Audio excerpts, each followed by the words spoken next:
আচ্ছা, একটা ইলিশ নিয়ে সেটাকে পাতায় কনভার্ট করে পাতার অনেকগুলো পাতা দিয়ে যে লোগোটা সেটা আঁকার জন্য আমাদের প্রথমে করণীয় হচ্ছে আমরা একটা ইলিশ নিয়ে নিব। ওকে, এই যে আমরা ইলিশ নিয়ে নিলাম। তো ইলিপসে যদি স্ট্রোক না থাকে, এখানে অলরেডি স্ট্রোক দেওয়া আছে, স্ট্রোক না থাকলে আমরা স্ট্রোকটা দিয়ে নিব। তাইলে পরবর্তীতে আমাদের একটা সুবিধা হবে, সেটা আমি যখন ওই অংশে যাব তখন বলবো যে আমাদের কি স্ট্রোকটা নিলে কি সুবিধাটা হবে। ওকে, এখন আমাদের কাজ হচ্ছে আমরা এই যে এখান থেকে রাইট ক্লিক করে, যদি এখানে অ্যাঙ্কর পয়েন্ট টুলটা থাকে তাহলে তো ক্লিক করলে হবে, আর যদি না থাকে রাইট ক্লিক করে অ্যাঙ্কর পয়েন্ট টুলটা নিয়ে নিব। দেন হচ্ছে ইলিপসের উপরে একটা ক্লিক করব, নিচে আরেকটা ক্লিক করব। এটা কি হয়েছে, অলরেডি পাতার মতো হয়ে গেছে। তো আমাদের এখন করণীয় যে কাজটা সেটা হচ্ছে যে আমরা পাতাটাকে আরেকটু রিসাইজ করে নিলাম। ওকে, ডান। ঠিক আছে, এখন আমাদের কাজ হচ্ছে যে এই পাতাকে আমরা এই সেন্টার পয়েন্টটাকে ধরে, এটাকে সেন্টার পয়েন্ট ধরে এটার সাইড দিয়ে অনেকগুলো পাতা কপি করবো। তো এটা করার জন্য আমাদের যে কাজটা করতে হবে সেটা হচ্ছে যে এই যে এখান থেকে যে রোটেট টুলটা আছে সেই রোটেট টুলটা নিতে হবে। আমাদের তো টার্গেট হচ্ছে আমরা এই যে এই জায়গাটাকে সেন্টার পয়েন্ট করে এইটাকে বেজ করে হচ্ছে যে পাতাগুলোকে কপি করব। এই জন্য কি করতে হবে, অল্টার ধরে এই যে এখানে যখন অ্যাঙ্কর পয়েন্ট দেখাবে একটা ক্লিক করব। ক্লিক করে আমরা এখানে 18 ডিগ্রি মান বসায় দিতে পারি। আদারওয়াইজ আমরা আরেকটা কাজ যেটা করতে পারি সেটা হচ্ছে 360 ডিগ্রি বাই হচ্ছে 20, এটা দিলেও কি হবে আমার কাজ হয়ে যাবে। তো আমরা এখানে কপি দিয়ে দিব। ঠিক আছে, যে কপি হয়ে গেছে। এখন কারণ আমাদের যে কয়টা হচ্ছে যে কপি করা দরকার, আমরা কন্ট্রোল ডি দিয়ে সেই কয়টা কপি করে নিব। ওকে, ডান। এই যে আমরা কপি করে নিলাম, আমাদের কপি হয়ে গেছে। এখন আমাদের যেটা কাজ সেটা হচ্ছে আমরা সবগুলোকে ধরে উইন্ডোতে যাব। উইন্ডোতে যাওয়ার পরে এখানে পাথ ফাইন্ডার পাবো, কোথায়, এই যে পাথ ফাইন্ডার। ঠিক আছে, এখান থেকে আমরা কি করব, ডিভাইডে ক্লিক করব। তাইলে কি হবে, এই যে এই অংশগুলো যে স্ট্রোক প্রত্যেকটা দেশে যে পার্ট দেখতে পাচ্ছে এগুলো কি হবে, আলাদা আলাদা হয়ে যাবে। তো আমাদের পাথ ফাইন্ডারটা এটা এখন আর দরকার নাই। আমরা হচ্ছে এটা অলরেডি আমরা যে যদি সরাই, এই যে দেখেন বাইরে ক্লিক করে যদি সরাই, এটা কি আছে, গ্রুপ হয়ে আছে। তো আমাদের কাজ হচ্ছে কি, পাথ ফাইন্ডারের ডিভাইডে ক্লিক করার পর এটাকে আনগ্রুপ করে নিতে হবে, আনগ্রুপ করে নিতে হবে। এখন আমরা যদি বাইরে একটা ক্লিক করে দেখি যে প্রত্যেকটা কি আছে, এই যে দেখেন ডিভাইড, এগুলো এক একটা আলাদা পার্ট হয়ে গেছে। তো এখন আমরা কি করতে পারবো, এক একটা জিনিসকে ধরে আলাদা আলাদা কালার করতে পারবো।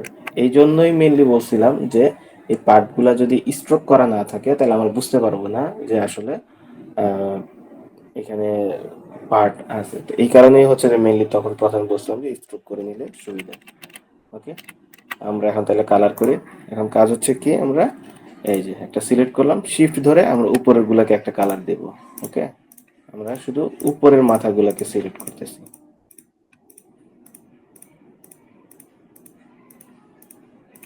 ঠিক আছে, উপরের মাথা সিলেক্ট করলাম, এটা তো সবুজ কালার। ওকে, ডান। এই সবুজ কালারই আমরা রাখছি। তারপরে যেটা করব সেটা হচ্ছে আমরা সেকেন্ড ঘরটাকে, এটাকে আরেকটা কালার দেব। শিফট ধরে ক্লিক করতে থাকবো। ডান, এবার হচ্ছে আমরা একটু লাইট কালার দিই। ওকে, এই কালারটা দিলাম। ওকে, এরপর যেটা হচ্ছে যে আমরা পরের পার্ট গুলো ধরবো। জুম করে নিলাম। এবার আমরা হচ্ছে শিফট ধরে ক্লিক করে সিলেক্ট করে নিব। ওকে, এবার আমরা আরেকটা কালার দিয়ে দিই। এই যে এখানে আরেকটা কালার দিতে পারি, কোনটা দেব, এটাই দিলাম। এটা তো প্রায় সেম কালারই। এই যে ওকে, এটা একটু ডিফারেন্ট কালার, এটাই দিলাম। দেন আমরা কি করব, পরের ঘরটাতে চলে যাব। ওকে, তো এটা আরেকটু লাইট। এই যে এখানে খেয়াল করলে দেখবেন যে মাঝখানেও কিন্তু ঘর আছে, কিন্তু এটা বোঝা যাচ্ছে না। তো আমরা এবার কি করি, এবার হচ্ছে যে আমরা স্ট্রোকটা সরাই দেই সবগুলা। Stroke close. ওকে, এই যে এবার আমরা দেখবো যে এখানে কি আছে। এই যে ছোট ছোট এগুলা, এটাকে আমরা অন্য আরেকটা কালার, এটা সবুজটাও থাকতে পারে, সমস্যা নেই। আপনারা রাখতে চাইলে রাখতে পারেন, আমরা দরকার হলে অন্য কালার দিতে পারি আপনার প্রয়োজন অনুযায়ী। এটা আমরা হচ্ছে যে একেবারে ব্রাইট কালার দিই একটা, ইয়েলো।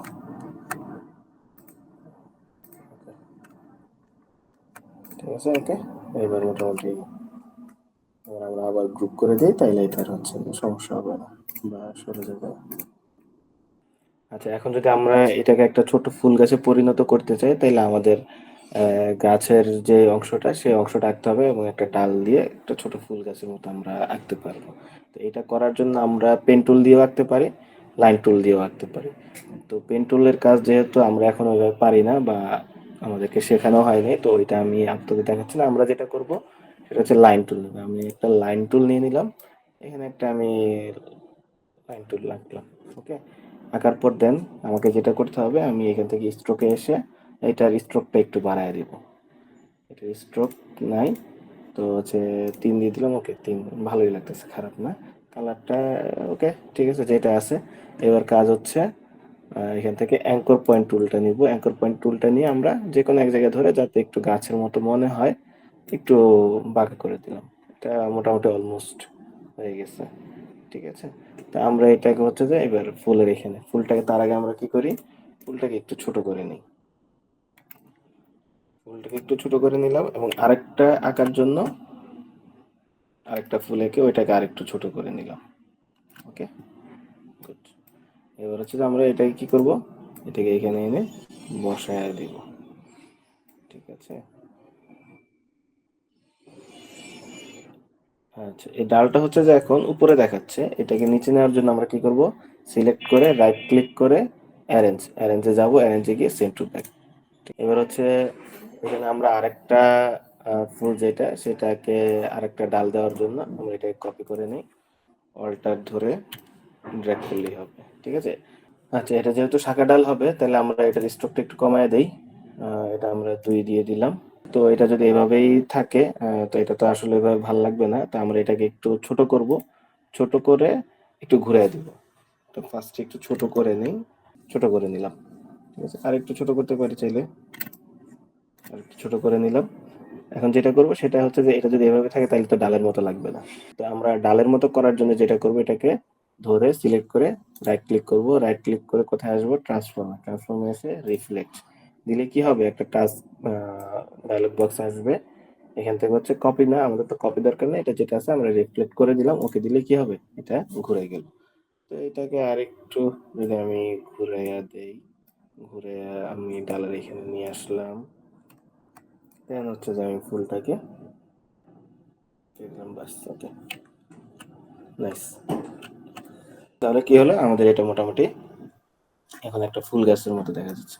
এটাকে গ্রুপ করে দিলাম, গ্রুপ করে মিডল অ্যালাইনমেন্ট করে দিলাম।